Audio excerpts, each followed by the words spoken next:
Department of home science, Ganga Devi Mahila Mahavidyalaya Patna.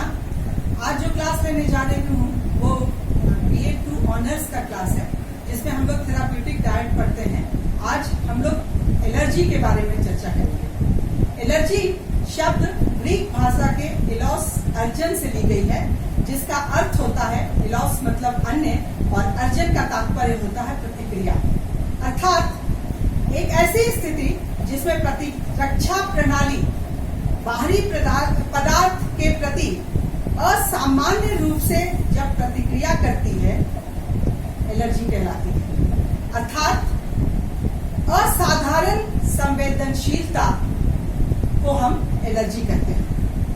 सर्वप्रथम 1897 ईस्वी में एक वैज्ञानिक पीर क्वेट ने एलर्जी का पता लगाया था। साधारण एलर्जी कई प्रकार के होते हैं, जैसे हवा द्वारा उपजे एलर्जी या प्राप्त एलर्जी, जिसको हम लोग एयरबोर्न एलर्जी कहते हैं। इसके अंतर्गत आते हैं पराग, एनिमल डैंडर अर्थात पशु के बाल और चर्म से निकले गए रूसी जैसे पदार्थ। मनुष्य के में जैसा रूसी होता है, वैसा कुछ अंश अगर पशुओं से निकले तो उससे एलर्जी होता है। धूलकण, डस्ट, फफूंदी, मोल्ड और कुछ खाद्य पदार्थ जिससे अधिकतर एलर्जी देखा गया है, जिसमें गेहूं, सोयाबीन, मूंगफली, अंडा, दूध आदि प्रमुख हैं। इसके अलावा जंतु दंश अर्थात इंसेक्ट स्टिंग्स जैसे मधुमक्खी, वास्प आदि के काटने से भी एलर्जी हो जाता है। एलर्जी के और अन्य प्रकार हैं। ड्रग एलर्जी, इसमें कई बार कोई आदमी दवा लेता है, उससे आदमी को एलर्जी होती है, अर्थात वह दवा उस व्यक्ति को सूट नहीं करता है। ऐसा हम लोगों को सुनने में अक्सर मिलता है। इसके बाद खाद्य प्रत्यर्था अर्थात फूड एलर्जी। इसमें क्या होता है कि खाने के बाद व्यक्ति को कभी पेट में दर्द या मुंह में छाले आदि हो जाते हैं। यह होता है खाने से, जैसा कि दूध पीता हुआ बच्चा में भी कभी कभी ऐसा देखने को मिलता है।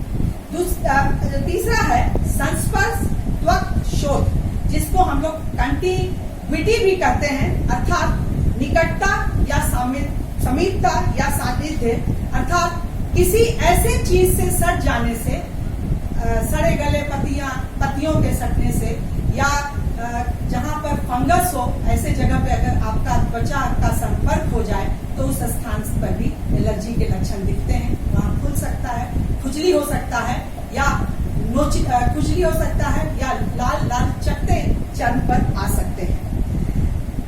इसके अलावा जो खाना का जो बहुत खराब व्याधि जो है वो है एटोपी।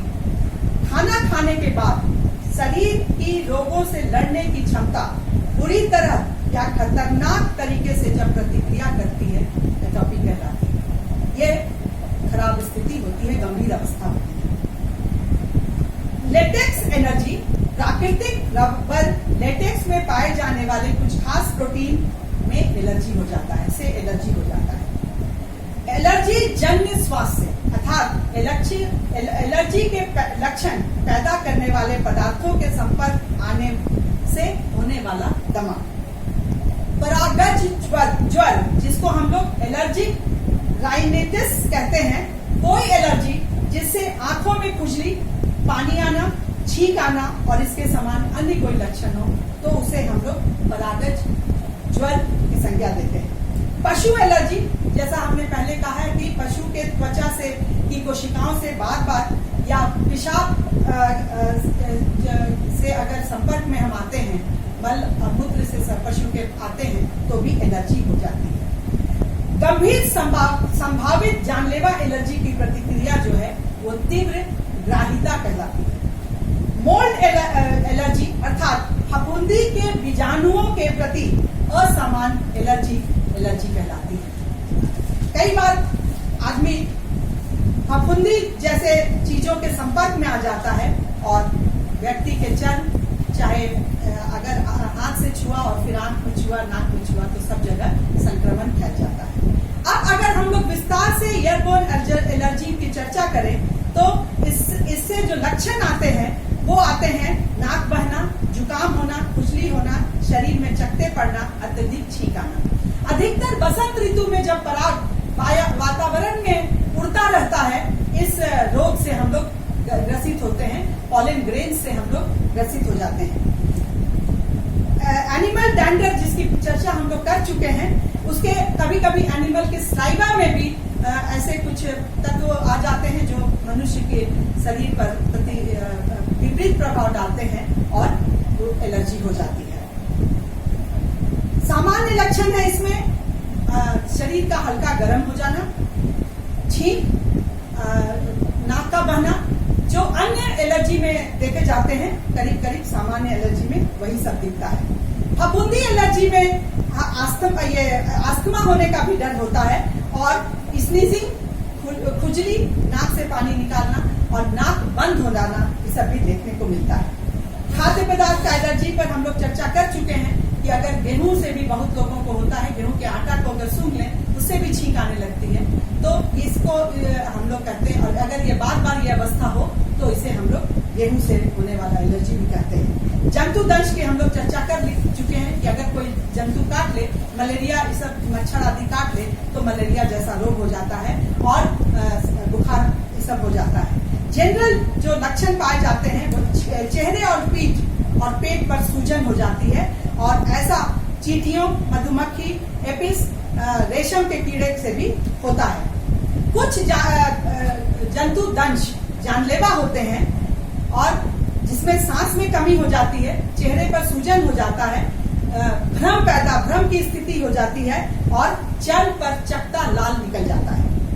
एलर्जी का निदान क्या है? सबसे पहले भोज्य पदार्थ की अगर हम चर्चा करें, आहार की चर्चा करें, तो हमको ये जानकारी हासिल करनी पड़ेगी कि किन चीजों से हमें एलर्जी है, उनका त्याग करना अति आवश्यक है।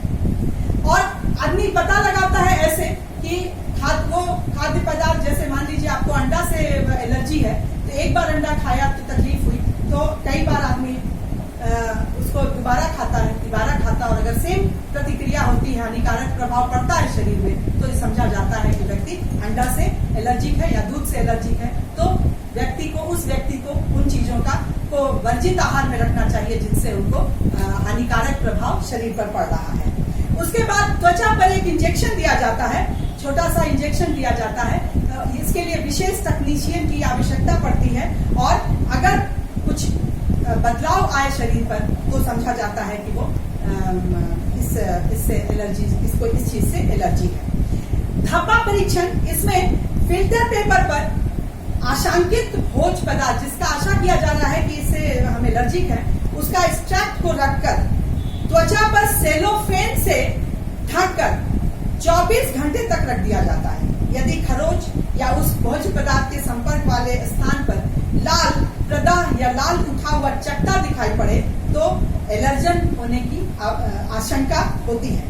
अब हम लोग आहार का जांच करते हैं कि जिन भोज्य पदार्थ से व्यक्ति को लगता है कि हम एलर्जिक हैं, उनको अगर खाने से अगर होता है, कई लोगों को मछली खाने से, झींगा मछली खाने से होता है, तो अगर बार बार ये होता है तो समझा जाता है कि वो व्यक्ति झींगा मछली से उसको एलर्जी है, तो उसको वर्जित करना चाहिए। और अगर नॉनवेज, कोई भी नॉनवेज खाने से किसी व्यक्ति को एलर्जी होता है तो उस व्यक्ति को नॉनवेज का बहिष्कार करना चाहिए। आहार को अदल बदल कर इसका जानकारी हासिल किया जाता है कि व्यक्ति किस आहार से एलर्जिक है और जिस आहार से एलर्जिक है उसको छोड़ देना चाहिए। कई बार दूध पीते बच्चों में भी यह देखने को मिलता है कि बच्चा माता के दूध से ही एलर्जिक हो जाता है। उस स्थिति में उसे कोई अन्य विकल्प खोजकर दूध देना पड़ता है और इसके लिए चिकित्सक का परामर्श अति आवश्यक हो जाता है। और पिछले कई ऐसे स्थितियां पर हम लोगों ने चर्चा किया है जिस पर कि चिकित्सकों का परामर्श निहायत आवश्यक है और जितना जल्दी हो लेना चाहिए। और मतलब एलर्जी में सबसे दिक्कत क्या होती है कि एलर्जी का पता ही चलाना सबसे मुश्किल का बात होता है कि हम किस चीज से एलर्जी हैं। और डॉक्टर सबसे पहला काम करते हैं कि एंटी एलर्जिक, जब पता चलता है कि एलर्जिक है तो सबसे पहला काम उसको एंटी एलर्जिक देते हैं और इस दवा का नाम एग्रीनो कॉर्टिको ट्रॉफिक हार्मोन दिया जाता है, जिससे कि और दवाइयों का समुचित प्रयोग किया जाता है, जिससे आदमी एलर्जी से बचता है। और अगर किसी खाने से ज्यादा अवस्था गंभीर है कि खाना बिल्कुल नहीं ग्रहण कर पा रहा है, उस स्थिति में सिंथेटिक डाइट देने की बात कही जाती है। और सिंथेटिक डाइट होते हैं एमिनो एसिड, शक्कर, लवण मिश्रण, इमल्सिफाइड वसा, विटामिनों का सांद्र घोल आदि। चूंकि ये स्वाद में स्वादहीन होते हैं, फलस्वरूप पतली नली के द्वारा सीधे इसे पेट में डाल दिया जाता है। शिशुओं में एलर्जी की चर्चा हम लोगों ने कर लिया है। तो ऐसी अवस्था जब शिशु अनाज खाने लगते हैं, अगर गेहूं के आटा से उसको एलर्जी हो रहा है, तो उस बच्चे को चावल का आटा देकर, चावल के आटा का रोटी बनाकर या कोई व्यंजन बनाकर दिया जा सकता है। आहार में परिवर्तन कर आहार एलर्जी से बचा जा सकता है। और इसके लिए बहुत आवश्यक है कि आहार में क्या क्या विकल्प हैं, वो जानकारी व्यक्ति को हो या चिकित्सक जो इलाज कर रहे हैं वो बतलाएं। एलर्जी में सबसे पहला यह जानना आवश्यक है कि एलर्जी किस चीज से है। यही सबसे बड़ी चुनौती है और इससे बचने का सिर्फ एक उपाय है कि आप उन चीजों का बहिष्कार करें। धन्यवाद।